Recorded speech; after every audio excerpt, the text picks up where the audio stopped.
Hello and good afternoon to all of you. आज हम लोग का वर्क एंड पावर में पढ़ने वाले हैं एनर्जी सेक्शन। लास्ट क्लास में हम लोगों ने पढ़ा था work done by variable forces. एक बार एक क्विक रिवीजन कर लेते हैं about work done by variable forces में। Work done by variable forces में हम लोगों ने पढ़ा था कि अगर फोर्स पोजीशन के साथ चेंज होता है तो हम लोग एफ डॉट एस का फॉर्मूला इस्तेमाल नहीं करेंगे। वेरिएबल दो बार लिखा गया है ना। अगर फोर्स पोजीशन के साथ चेंज होता है तो हम लोग एफ डॉट डीएस मतलब फोर्स इनटू डिस्प्लेसमेंट वाला फार्मूला का इस्तेमाल नहीं करने वाले हैं। हम लोग जो फार्मूला का इस्तेमाल करेंगे that will be the integration of f dot d x. Avinash बोलो, कुछ पूछना चाह रहे हो क्या? Slope of force versus displacement graph हमें कुछ नहीं मिलता है, स्क्रीन नहीं दिख रहा है। दैट्स ग्रेट, पहले बोलना चाहिए था। हाँ हाँ, आ गया आ गया आ गया आ गया, स्क्रीन आ गया, चेक कर लीजिए। सो जो भी वेरिएबल फोर्स होता है वो पोजीशन के साथ साथ चेंज हो सकता है। यहाँ पर पोजीशन में मैंने एक्स रखा है, हो सकता है कि पोजीशन वाई हो सकता है कि पोजीशन जेड एक्सिस में हो सकता है कि वो रेडियल डायरेक्शन में हो। पोजीशन कोई भी हो सकता है। ओके, तो जो फोर्स होगा उस डायरेक्शन में चेंज हो रहा होगा, दैट फोर्स इनटू इंटीग्रेशन। फिर कल के क्लास में हम लोगों ने पढ़ा था सॉरी, कल की क्लास में हमने पढ़ा था कि अगर आपको फोर्स सॉरी, अगर आपको फोर्स वर्सेस डिस्प्लेसमेंट ग्राफ दिया गया है, अगर आपको फोर्स वर्सेस डिस्प्लेसमेंट ग्राफ दिया गया है तो आप इस ग्राफ का एरिया अंडर कर्व कैलकुलेट करके ये बता सकते हो कि वर्क डन कितना हुआ। याद रखिए, एरिया अंडर कर्व भी कहां तक लेना है? जहां तक आपसे क्वेश्चन में पूछा गया है। जैसे अगर अगर अगर आपसे पूछा गया कि work done from x is equal to 1 to x is equal to 4, तो हम लोग एरिया अंडर कर्व सिर्फ और सिर्फ एक्स इज इक्वल टू 1 से एक्स इज इक्वल टू 4 तक ही कंसीडर करेंगे। उसके आगे का एरिया अंडर कर्व नहीं कंसीडर करेंगे। This will be total area under curve. ठीक है, इसके आगे का एरिया अंडर कर्व आप कंसीडर नहीं करेंगे। हमें जितना दूर का वर्क पूछा जाएगा उतना दूर ही कैलकुलेट करना होगा, उतने दूर का ही एरिया अंडर कर्व निकालना होगा। अगर आपसे क्वेश्चन टफ पूछने को इच्छा होगा एग्जामिनर को, तो क्वेश्चन जो होगा आपको वो स्ट्रेट लाइन नहीं दे करके आपको एक कर्व लाइन दे सकता है ना। आपसे एग्जामिनर अगर क्वेश्चन टफ पूछना चाहे तो आपको बोलेगा कि this force versus displacement graph is not straight line, this will be somewhere like this one. ऐसा कुछ ग्राफ दिया गया है और इस ग्राफ का इक्वेशन दे देगा कुछ y as a function of x, y as a function of x, this is y axis, y मतलब क्या हो गया फोर्स, और this is x axis that is displacement. आप यहाँ पर लिख सकते हो y की जगह that force as a function of x। ये इस लाइन का इक्वेशन दे दिया गया है। अगर आपसे पूछा जाए कि बताइए x is equal to x i से x is equal to x final तक एरिया अंडर कर्व क्या होगा, या पूछा जाए कि आपसे वर्क डन क्या होगा, तो आप क्या करेंगे? यहां तक का आपको फाइंड आउट करना होगा area under curve, and this area under curve will be calculated by integral method. This area under curve will be calculated by integral method. आप एरिया अंडर कर्व कैसे कैलकुलेट करते थे? अगर आपने इंटीग्रेशन में ध्यान दिया होगा तो आपको पता होगा कि एरिया अंडर कर्व कैलकुलेट करने के लिए हम लोग एक छोटे से एलिमेंट का एरिया निकालते थे। छोटा सा एलिमेंट कैसे सेलेक्ट करते थे? मान लीजिए कि यहां पर एक आपने एक पतला सा स्ट्रिप सेलेक्ट किया, पतला सा स्ट्रिप आपने सेलेक्ट किया, और इसका लेंथ अगर dx थिकनेस का है, ये dx थिकनेस का है, ठीक है, तो यहां से यहां तक का जो हाइट होगा, that height will be that height will be somewhere around y। यहां से यहां तक का जो हाइट होगा that will be your y, correct. तो इस पतले से स्ट्रिप का जो एरिया होगा, दैट स्ट्रिप, इसका जो एरिया होगा, इस स्ट्रिप का एरिया आप क्या लिखेंगे? ये एक रेक्टेंगुलर स्लैब की तरह है, तो इसका जो एरिया होगा that will B length, that is y into इसका विथ dx। y की जगह पर क्या है? फोर्स, और फोर्स का वैल्यू क्या है? fx। तो आप लिख सकते हो function of x into dx। अब इसको आप इंटीग्रेट कर दीजिए, लिमिट कहां से कहां तक लगाएंगे? एक्स आई से लेकर के एक्स फाइनल तक, that will be the total area, और इसी को हम लोग क्या कहेंगे? Work done, work done. क्या ये बात समझ में आई सबको?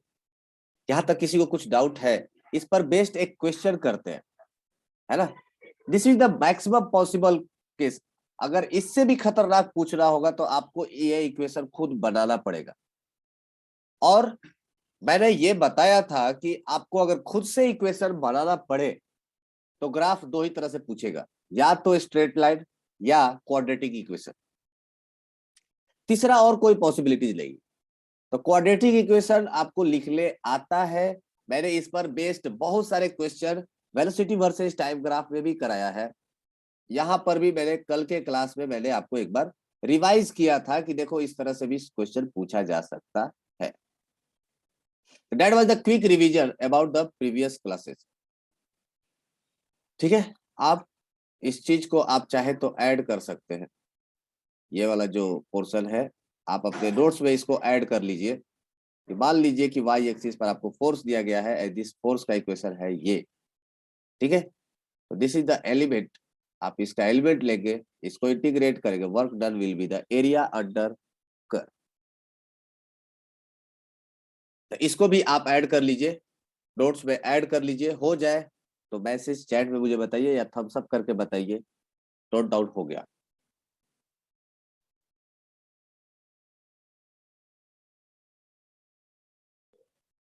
हो जाए तो बिल्कुल बताइए, चुपचाप बैठे मत रहिएगा, otherwise it will waste of time.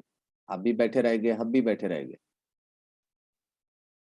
अमृति का हो गया, आदित्य, अंकित हो गया क्या? अविनाश, रोनल, श्वेता, प्रशांत,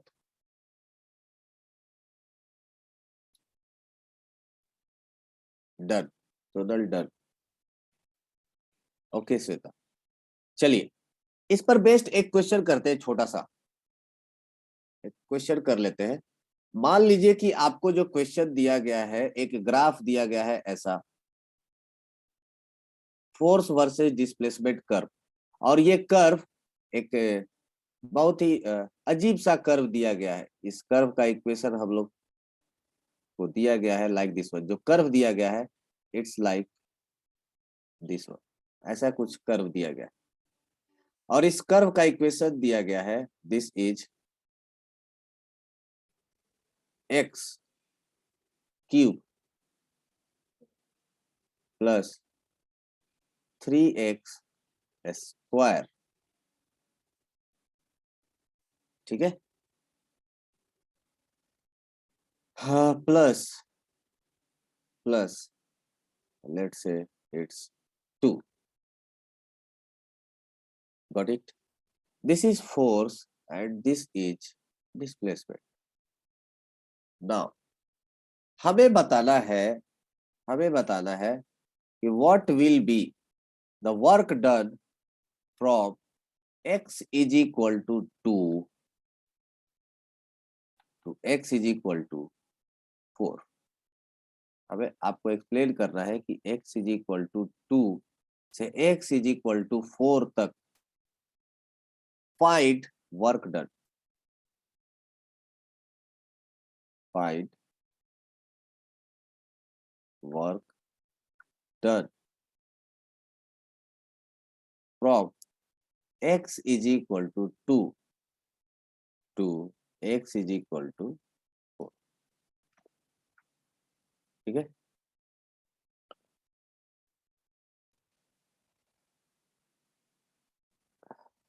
जल्दी से फाइंड आउट करिए।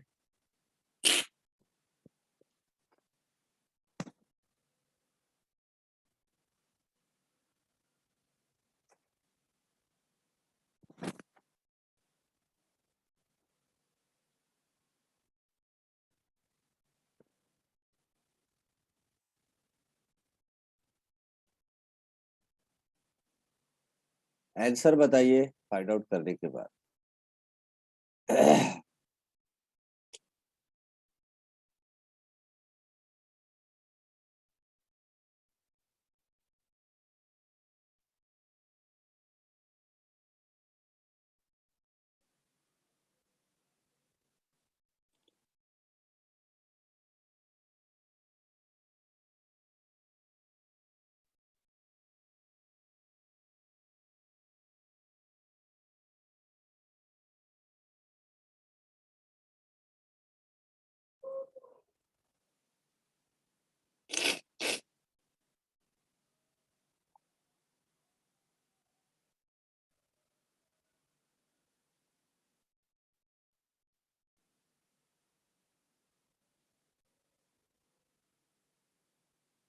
ओके अविनाश,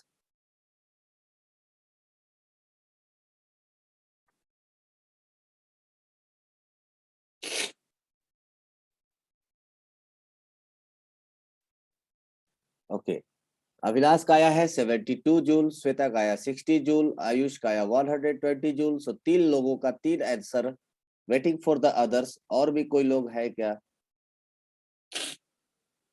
अंकित, क्वेश्चन बनेगा क्या ये?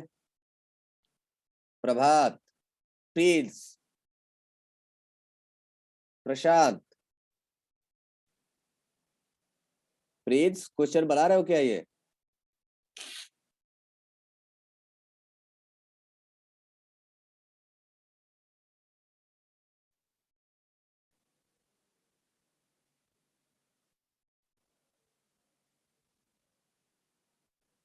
ट्राई कर रहा है सर। तुम कर रहे हो कि प्रिंस कर रहा है? कौन कर रहा है?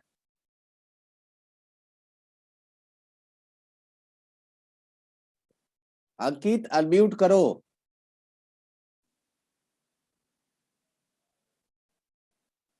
अंकित अनम्यूट करो। Yes sir. कैसे कर रहे हो इस क्वेश्चन को? कैसे करना चाहिए बताओ। एक मिनट, अभी टाइम लोगे, सोच के बताओ। आदित्य, इस क्वेश्चन को कैसे करें? अनम्यूट। सर लिमिट लगा के सर हम इंटीग्रेशन कर रहे हैं। ओके, अभी तक इंटीग्रेशन नहीं कर पाए? सर लंबा जा रहा है, कर रहे हैं। Okay do it. अमृति unmute. Sir कर रहे हैं। इंटीग्रेशन आता है? Yes sir. कितना टाइम लगेगा? थोड़ा देर। Do it fast. Prabhat unmute. Prabhat, hello. Hello, कैसे हो प्रभात? ठीक है सर। सो रहा है क्या? नहीं, कैसे सॉल्व करो क्वेश्चन? कैसे सॉल्व करोगे? इसको इंटीग्रेट कर सर क्या मिलेगा? इंटीग्रेट करके क्या मिलेगा? मैं सब बोल रहा है इंटीग्रेशन करेंगे। हाँ वेरी गुड। इससे पहले मैंने क्या बताया यहाँ पर? यहाँ पर मैंने क्या बताया था? आप इंटीग्रेशन से, जब हम लोग इंटीग्रेशन पढ़ रहे थे उस समय मैंने आपको क्या बताया था? इंटीग्रेशन का मतलब क्या होता है? एडिशन। मतलब हाँ। एडिशन होता है ना। मैंने इस ग्राफ का एक छोटा सा एलिमेंट का मैंने एरिया निकाल लिया, dA is equal to y dot d x. अगर मैं इसको इंटीग्रेट कर दूंगा, इसका मतलब ऐसे छोटे छोटे सारे एरिया को मैं क्या कर रहा हूँ, जोड़ रहा हूँ, है ना। तो मैं जब सारे एरिया को जोड़ दूंगा ऐसा छोटा छोटा, कहां से कहां तक, एक्स आई से लेके एक्स फाइनल तक, तो क्या मुझे टोटल एरिया निकल जाएगा इसका एरिया अंडर कर्व। अब फोर्स वर्सेस डिस्प्लेसमेंट का एरिया अंडर कर्व हमें क्या देता है, ये वर्क देता है क्या? तो हमें क्या चाहिए, वर्क तो क्वेश्चन में क्या पूछा गया, वर्क पूछा है। तो अब करना चाहिए कि नहीं करना चाहिए integration. Hmm okay, do it fast, जल्दी से बताइए आपका आंसर कितना आया। हाँ अंकित जी अनम्यूट करिए, बोलिए कहाँ तक पहुंचे। नहीं पहुंचे सर। इंटीग्रेशन आता है, अभी भी तुम दुकान पे बैठा है क्या, नो सर। इंटीग्रेशन आता है, हाँ बताओ एक्स क्यूब का इंटीग्रेशन क्या होगा। एक्स क्यूब का हाँ बिल्कुल,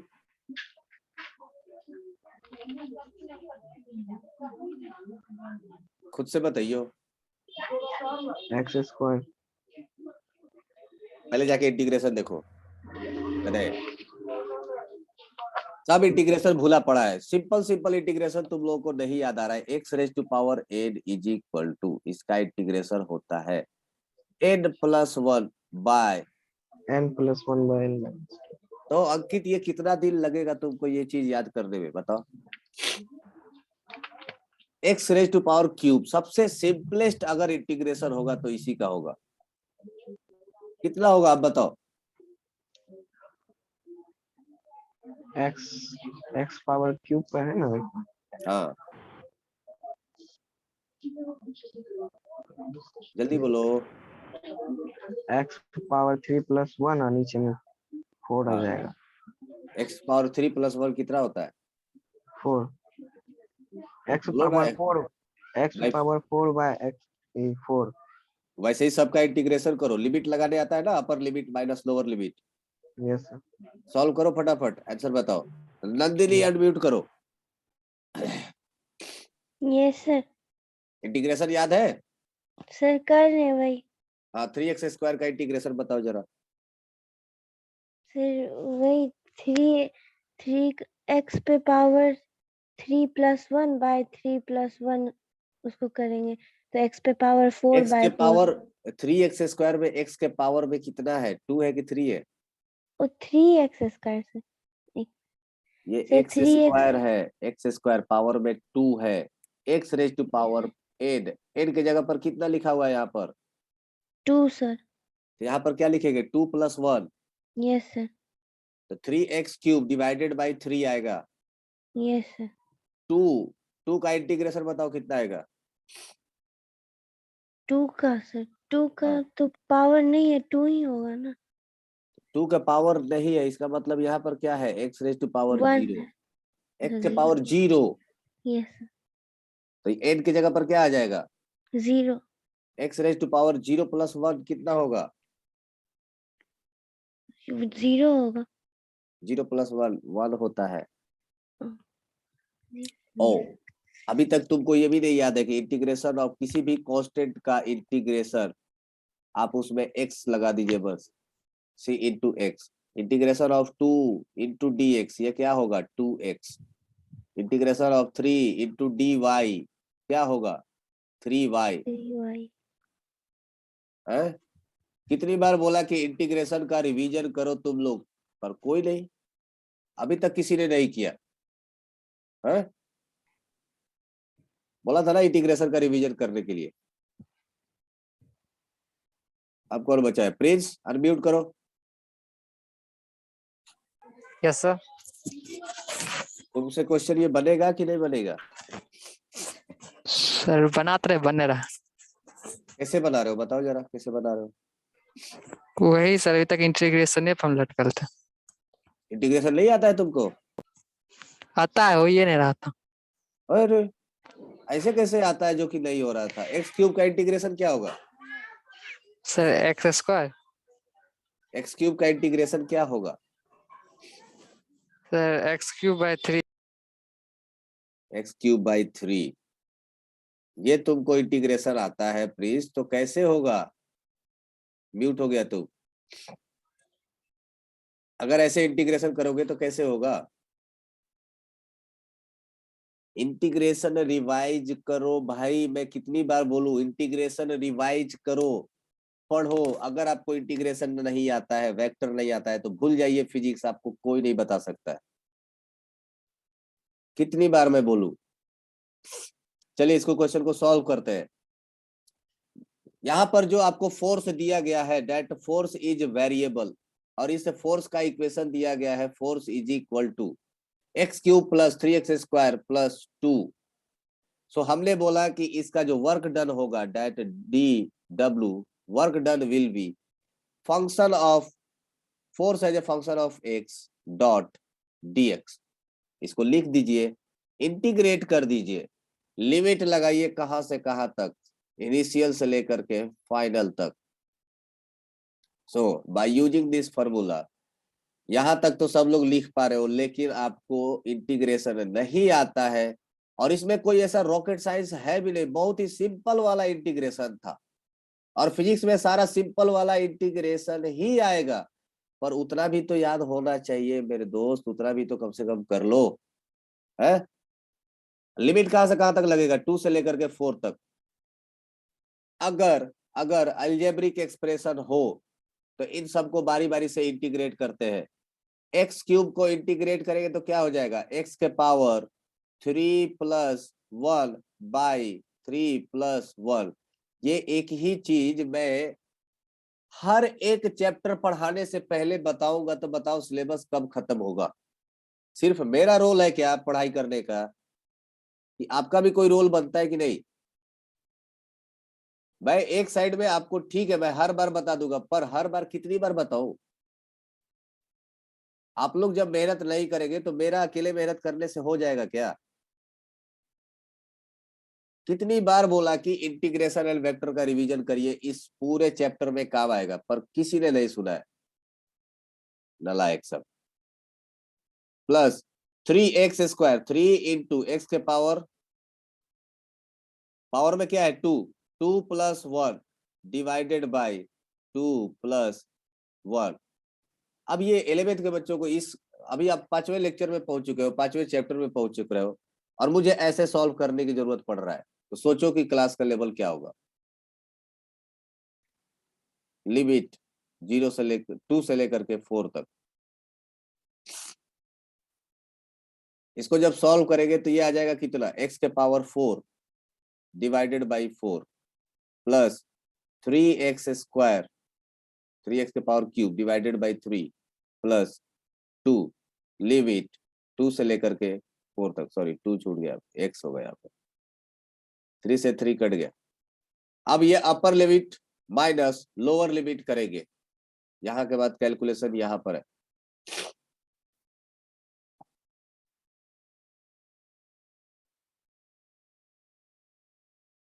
जब इसको कैलकुलेट करेंगे तो हमारा वैल्यू आ जाएगा कितना? पहले अपर लिमिट पुट करते हैं, 4⁴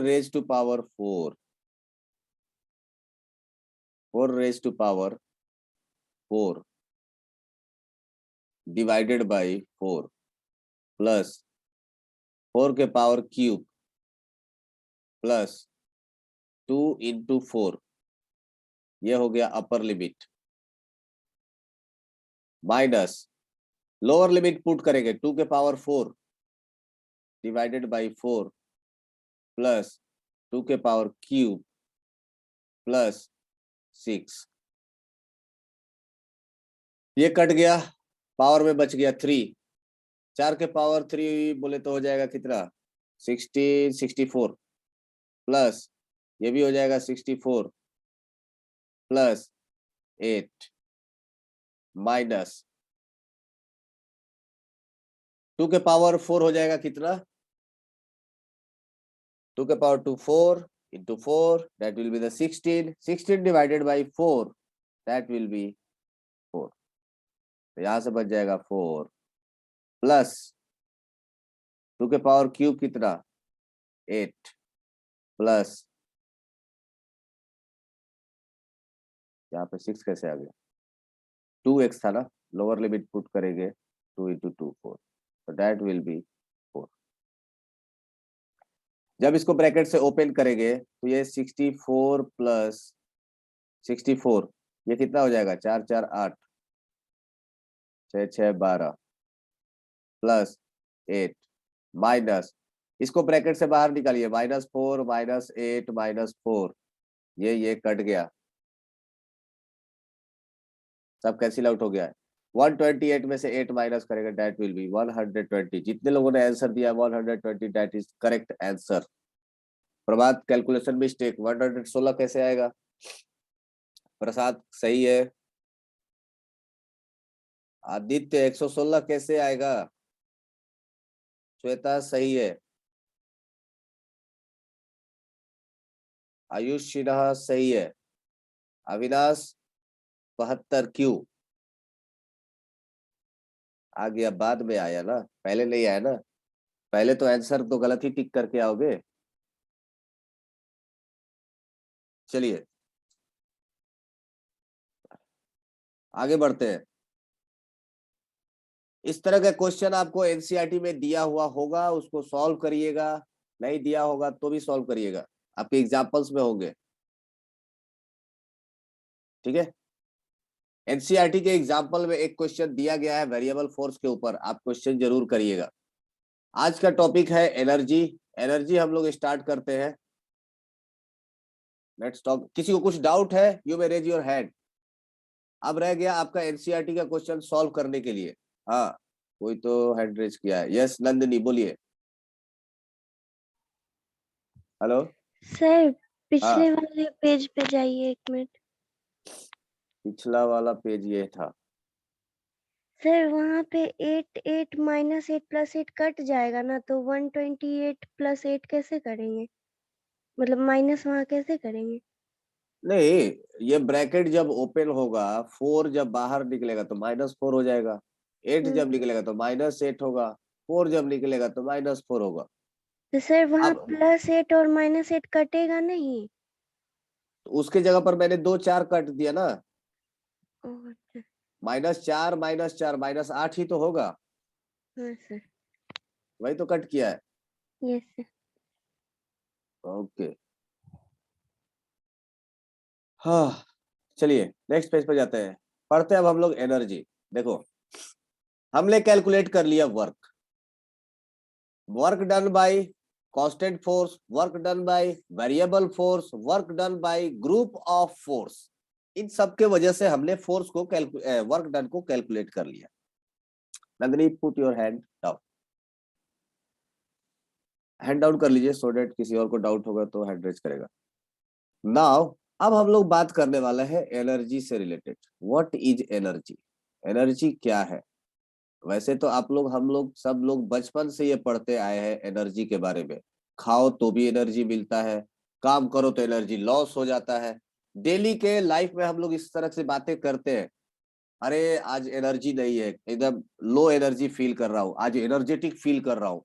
इन सब का मतलब क्या है? इन सब का मतलब यही है कि आज अगर बहुत एनर्जी है तो आज आपके पास काम करने की क्षमता बहुत ज्यादा है। अगर आपके पास एनर्जी बहुत कम है, इसका मतलब आपके पास काम करने की क्षमता बहुत कम है। ठीक है, कंपेयर करिए एक हेल्दी पर्सन का एक पेशेंट के साथ। एक पेशेंट के पास लो एनर्जी होता है, एक हेल्दी पर्सन के पास एनर्जी ज्यादा होता है। इसका मतलब है कि हेल्दी पर्सन ज्यादा काम कर सकता है compare to a patient. Compare करिए एक ओल्ड मैन एंड एक यंग मैन में। एक जवान आदमी ज्यादा काम कर सकता है compare to old man, because old man के पास एनर्जी कम होता है। तो सीधे सीधे अगर मैं बोलूं कि एनर्जी का कहीं ना कहीं कंपेयर किया जाता है वर्क के साथ, that means energy is nothing but the capacity to do work. It can be defined as capacity to do work, capacity to do work. ठीक है, अब मैंने बोला था कि जो हम लोग वर्क डिफाइन करते हैं फिजिक्स में, इसका सिंपल सा फंडा क्या है कि अगर मुझे डिस्प्लेसमेंट दिखेगा, अगर मुझे चेंज दिखेगा उस फोर्स के वजह से, तो मैं बोलूंगा कि वर्क हुआ। अगर नहीं दिखा तो मैं बोलूंगा कि वर्क नहीं हुआ। अब ये जो डिस्प्लेसमेंट है, मैं ये भी बोला था कि इस चैप्टर के लिए हमारा जो वर्क होगा, जो डिस्प्लेसमेंट होगा, जो बॉडी होगा, दैट विल बी मैक्रोस्कोपिक, मतलब हम लोग एटम्स के लेवल पर बात नहीं करने वाले हैं। लेकिन एक्चुअल में ये जो एनर्जी टर्म है, this is associated to all kind of work. ये सभी तरह के वर्क के लिए ये एसोसिएटेड है, चाहे वो मैक्रो हो चाहे वो माइक्रो हो, मतलब छोटे से छोटे लेवल से लेकर के बड़े से बड़े लेवल तक के लिए ये सबके साथ एसोसिएटेड है। ठीक है, तो वर्क सिर्फ वो नहीं कि जो फिजिक्स देखता है, वर्क कई तरह से होता है। जैसे मान लीजिए कि अगर आपने कुकर को गर्म किया, उसमें से वो स्टीम बना, और स्टीम ने क्या किया, स्टीम वो जो सीटी होता है, सीटी का जो ऊपर जो वेट होता है, उस वेट को क्या करता है, ऊपर की तरफ उठा देता है ना। या अगर वो सीटी जाम हो गया तो थोड़ी देर के बाद कुकर ब्लास्ट कर सकता है। इसका मतलब क्या आप वहां पर गए थे क्या उस कुकर के सीटी को उठाने के लिए, या आपने उस कुकर को ब्लास्ट कराया? क्या नहीं, आपने क्या किया, उसमें हीट दिया, और हीट ने क्या किया, उस कुकर के ऊपर काम कर दिया। अब कुकर के ऊपर अगर सीटी वो लिफ्ट अप हो गया, कुकर बच जाएगा, और अगर कुकर का सीटी नहीं ऊपर उठा, कुकर पूरा ब्लास्ट कर जाएगा। मतलब ये वर्क कहां से आया, ब्लास्ट किया गया। इसका मतलब क्या, कुकर के सारे पार्टिकल्स दूर दूर सेपरेट हो गए। ये ब्लास्ट किसके वजह से हो गया, क्योंकि उसके अंदर इतना ना एनर्जी आ गया कि उसके पास काम करने का कैपेसिटी बढ़ गया, और वो कुकर को ब्लास्ट कर दिया। सिमिलरली आप बात कर सकते हो इन मॉलिक्यूलर लेवल, लाइक कि अगर आपके पास एटम होगा और एटम के चारों तरफ इलेक्ट्रॉन घूम रहे होंगे, है ना, तो ये जो प्रोटॉन होगा, प्रोटॉन और इलेक्ट्रॉन के बीच में जो फोर्स लग रहा है, ये इस ऑर्बिट पर ये घूम रहा है, इसके पास कुछ ना कुछ एनर्जी होगा, है ना। इसको यहां से यहां तक लेके जाने के लिए, यहां से वापस अपने पोजीशन पर लाने के लिए आपको एक्स्ट्रा वर्क करना पड़ेगा, आपको एनर्जी सप्लाई करना पड़ेगा। या दूसरी शब्दों में कहे तो इस इलेक्ट्रॉन के पास ये एनर्जी होता है, कुछ ना कुछ इसके पास काम करने की कैपेसिटी होता है। यही इलेक्ट्रॉन एक सेल से दूसरे सेल में जब जाता है, इसका एनर्जी लेवल चेंज हो जाता है, बदले में आपको लाइट प्रोवाइड करता है, रेडिएशन, यह आपको रेडिएशन प्रोवाइड करता है। ठीक है, एक minute, just a minute wait.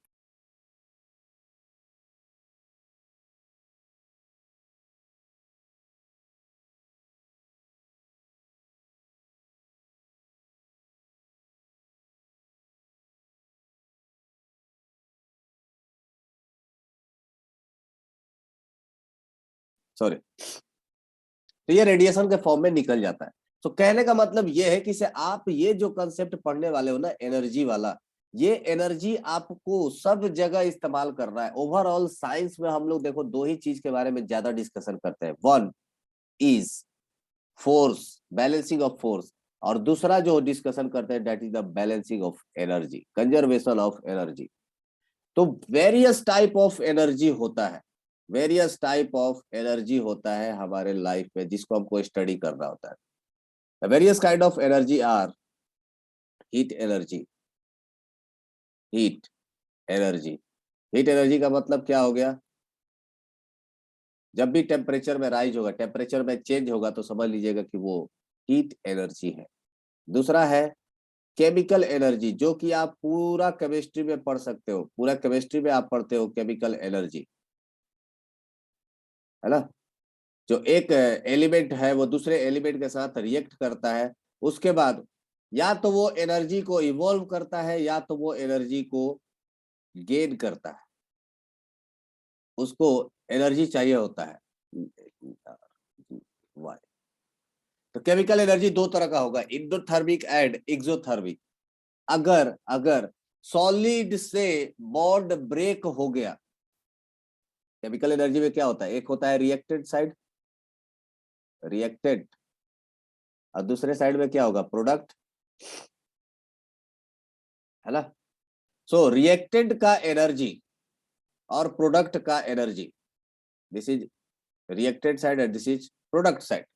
अगर रिएक्टेड का एनर्जी प्रोडक्ट से ज्यादा है तो एनर्जी रिलीज होगा बाहर, और अगर प्रोडक्ट का एनर्जी रिएक्टेड से ज्यादा है तो एनर्जी आपको प्रोवाइड करना पड़ेगा। मेरी बात समझ में आ रही है कि भाई केमिस्ट्री में आपने पढ़ा होगा कि जो स्टेबल एलिमेंट होते हैं, जो स्टेबल प्रोडक्ट बनता है, जो स्टेबल कंपाउंड होता है, उसका एनर्जी डाउन होता है। इसका मतलब जितना कम एनर्जी वो उतना ज्यादा स्टेबल होगा। आप समझ लीजिए कि अगर आपको एक डंडा पर खड़ा कर दिया जाए, या आप एक ऐसे समझिए कि पेड़ पर जाकर के आप लटके हुए हो, तो आपका एनर्जी ज्यादा है compare to energy on ground. Ground पर होते तो आपका एनर्जी, पोटेंशियल एनर्जी लगभग 0 होता है, पर अगर आप पेड़ पर लटके हुए तो आपका एनर्जी है mgh।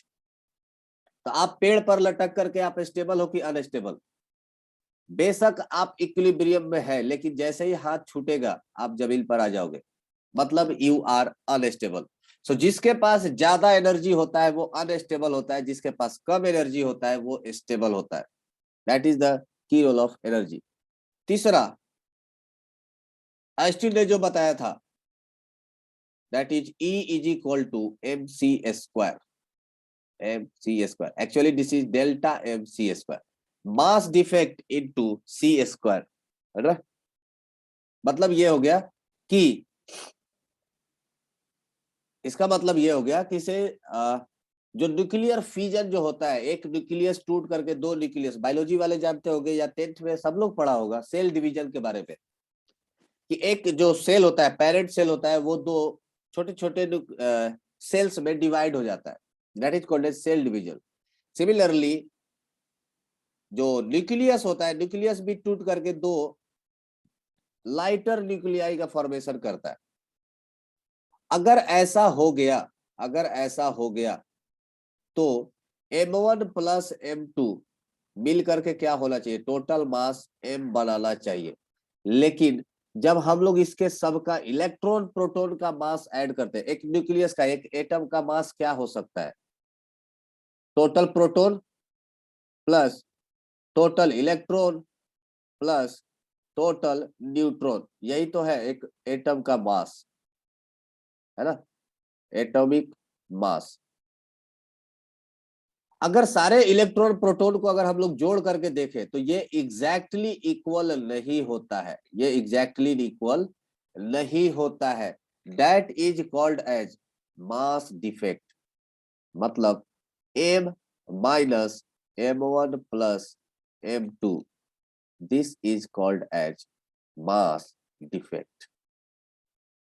इसलिए कंजर्वेशन ऑफ मास सब जगह वैलिड नहीं है ना। कंजर्वेशन ऑफ मास जो आप लोग पढ़ते हो वो सब जगह वैलिड नहीं है। यहाँ पर मास इक्वल नहीं होता है, मास में थोड़ा बहुत चेंजेस हो सकता है कि वो एक प्रोटॉन का ही चेंज हो, पर होगा जरूर।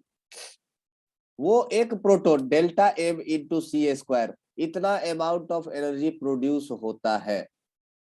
अगर आप इसको कैलकुलेट करेंगे बहुत ही लार्ज अमाउंट ऑफ एनर्जी आपको पता चलेगा कि बहुत ही लार्ज अमाउंट ऑफ एनर्जी एक न्यूक्लियर फ्यूजन में प्रोड्यूस होता है। That is also a source of energy. वैसे साउंड एनर्जी होता है, वैसे ही लाइट एनर्जी होता है ना। लाइट एनर्जी फोर्थ, ये भी आप लोग केमिस्ट्री में पढ़े होंगे रेडिएशन में, लाइट एनर्जी। लाइट क्या है, लाइट एक तरह से इलेक्ट्रोमैग्नेटिक वेव है, और इलेक्ट्रोमैग्नेटिक वेव के पास जो एनर्जी होता है, that energy has equation h into frequency. उस वेव का फ्रीक्वेंसी कितना होगा, इस फ्रीक्वेंसी पर डिपेंड करेगा कि उसका एनर्जी क्या होगा। ठीक है। सिमिलरली आपके पास साउंड एनर्जी भी होता है, sound energy, that sound energy depends upon the intensity of sound. Sound के पास इंटेंसिटी कितना है, उसका लाउडनेस कितना है, इस बात पर वो डिपेंड करता है। तो these are the different kind of energy. हम लोग जब नेक्स्ट क्लास में मिलेंगे तो वहां पर हम लोग पढ़ेंगे मैकेनिकल एनर्जी के बारे में। We will discuss about mechanical energy. और हम लोगों को क्लास 11th में अभी के समय में इस चैप्टर में इसी के बारे में पढ़ना है, मैकेनिकल एनर्जी के बारे में, that is summation of kinetic energy plus potential energy.